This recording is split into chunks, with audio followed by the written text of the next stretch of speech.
I think some people are finding it hard to get excited by VR games now because they're releasing at a rate of knots, aren't they? But I guarantee one VR game that everyone is interested in right now is the Black Ops 4 VR mode, and we're finally getting to see some gameplay and hear some really interesting details about it. They released a trailer a couple days ago and I saw it, I was like, okay, now I want to play.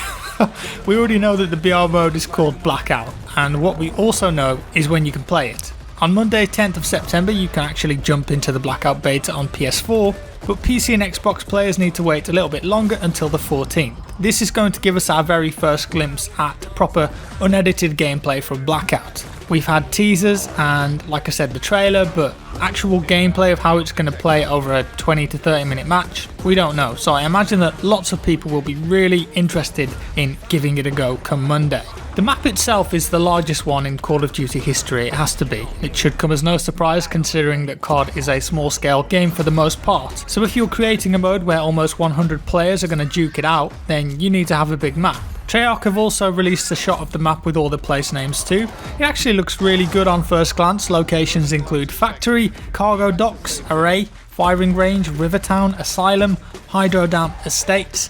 There's a real variety here. What you may also notice is that some of the place names are familiar if you've played previous Treyarch games. Did I mention Nuketown Island? Probably forgot that one. The map is utilising iconic locations from Treyarch maps. So when you're moving around the level, you're definitely going to feel some familiar areas. Where are we dropping, boys? Nuketown Island, of course. You can see it now, can't you? In the trailer it also showed the Nuketown sign and the player count was going up and down depending on who was alive in the Nuketown Island. A nice little touch. So having a large map is one thing, but what about the amount of players on that map? Well, in a surprising twist, Blackout will have 80 players. I have to admit that did come as a shock to me because, let's be honest, COD is known for smaller player counts, so I honestly thought the map would end up being reasonably small and then the player count would be, say, between 30 to 60. That's not the case, and so it's going to be really interesting to see how well this all works. Treyarch must be comfortable with the player numbers that they've gone for, and with the largest map in history by their own admission, and definitely the largest player count, how is that all going to stack up in the game? Is it going to feel as snappy as it does in standard multiplayer? Is the performance going to be just as good? And I think those are the two key areas, and if Treyarch had managed to nail that, then there's a good chance the game is going to be bonkers popular. I'd say more popular than the Black Ops 4 standard multiplayer. I can see a lot of Fortnite and PUBG players trying this out as their new BR game. Treyarch have said that they're going to use the beta to tweak the player count if needed, but interestingly, co-studio head Dan Bunting has said that this is the beginning of something special and they'll make changes and adapt whenever they need to. Apparently they've also gone above 80 players, so perhaps that's just a number that they feel gives better balance, and maybe, technically, we could go higher in the future, which is really impressive. It's worth noting too at this point that the Firestorm mode for Battlefield 5, which recently has had a big info dump, their own BR mode is only running 64 players, which will surprise people. Somehow COD is running 80 players, but Battlefield only 64. Of course, this could be entirely based on balance and what works best for the mode and the map size, so we can't read too much into it, especially without playing either game. But one thing that Battlefield has got going for it over COD is the use of vehicles. Air vehicles, water, ground. Call of Duty hasn't had that in multiplayer, but Blackout will. Blackout is going to feature ground, air and water vehicles, and from the trailer the gameplay looks manic, classic Call of Duty style. The trailer overall just reminded me of like BF3 or BF4. Speaking of vehicles, in the trailer we got to see all sorts, from quad bikes to rib boats and little birds. They look incredibly fun. I'm pretty sure I saw a player take out a little bird with some sort of Molotov, which is impressive. Later in the trailer, a player also takes out a quad bike with the Noman slingshot mine, again showcasing how player abilities will play a big part in the BR mode. In the beta we'll get access to the ATV, the cargo truck, the raft boat and the small helicopter. We also saw some attack choppers at the beginning of the trailer, but I reckon that they are the transport that will get you into the level, like the battle bus or the cargo plane from PUBG.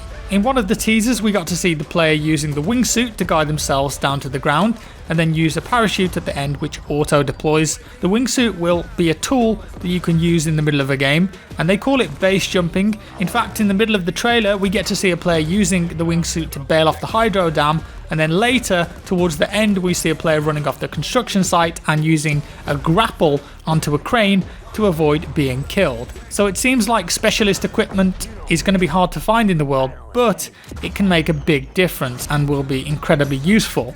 Things like sensor darts, mesh mines and razor wire, you also don't need to be a specific character to equip them. This is certainly not like any other BR game that we've played before. The movement, the gunplay is going to be very different and very COD. I have to say I was super impressed with how many vehicles were on display in the trailer. There seemed to be a lot going on at once. Transport vehicles with players shooting from the back, chase sequences with teams on ATVs or quad bikes with guys shooting off the back, a squad in a little bird firing from the side. There was a lot going on. At one point we saw an airdrop coming down and landing in the back of a cargo truck.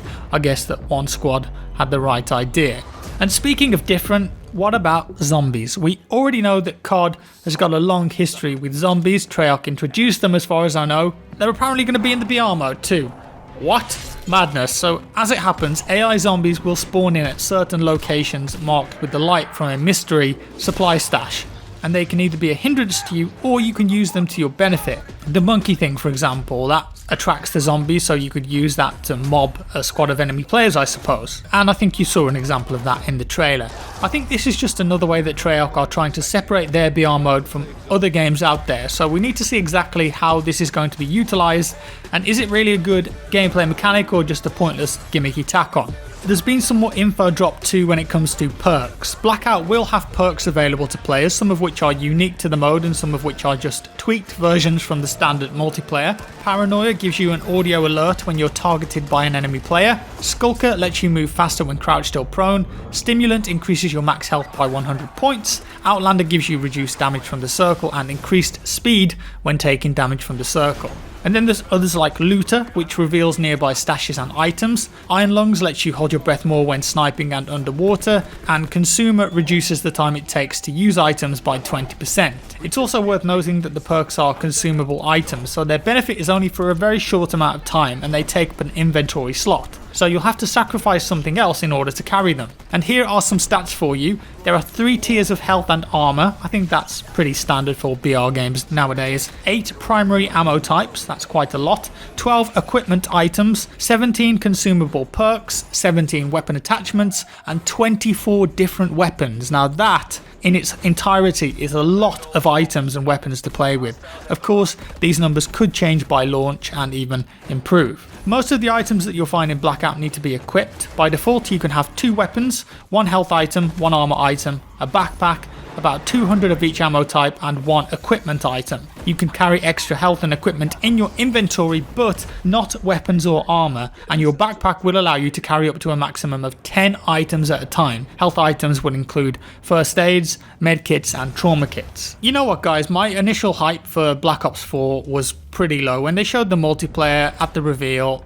it just looked very similar to Black Ops 3. But after playing the PC beta and seeing how good of a PC version it was and how it felt, and there was some new game modes in there, and now seeing the trailer for Blackout and taking on board all the information about Blackout that they released yesterday, I have to admit that I am very interested in COD BR. Blackout looks like a lot of fun, and I didn't expect that, but you know, I really am excited for it. The gameplay from the trailers got me interested, and knowing that it's 80 players with solid gunplay and crazy gadgets and vehicles, this really intrigues me and it could be something special. Call of Duty is not known for its vehicles, so that's one element that I need to see for myself and test and play, but they've got something potentially massive here, and I honestly think that the only game that could compete with Fortnite BR in terms of the hype machine right now is Call of Duty. Kids everywhere nowadays, they're talking about Fortnite. I went to a bar the other day to order some food and there was a 4-year-old kid doing the floss dance next to me.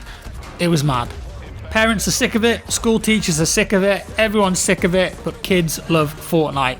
But Call of Duty has a chance here to steal a massive part of that audience. If there is one game that could have a hype train as fast as Fortnite's, then I think it could be this. If they're smart and they utilise the dynamic map like Fortnite has done in the past, like changing areas, introducing new points of interest and new limited events constantly, and really make the BR a living thing, then assuming the gameplay and the netcode is solid, this could be a massive release this year.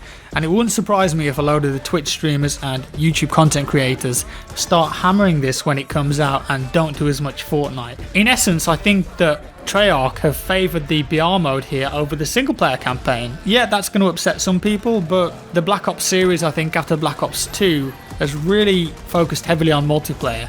And if early indicators are anything to go by, Blackout mode could be incredible. We'll wait and see. I'm definitely going to be checking out the beta on PS4 next week, and I think it's the weekend after that it will be available on PC. And I reckon I'll do a couple of live streams on YouTube to give you guys some first impressions and gameplay. And that's all for today, folks. Thank you so much for watching. I hope you're all having a great weekend. Give me a like if you liked the video, a dislike if you didn't, subscribe for more, and I'll see you in the next one.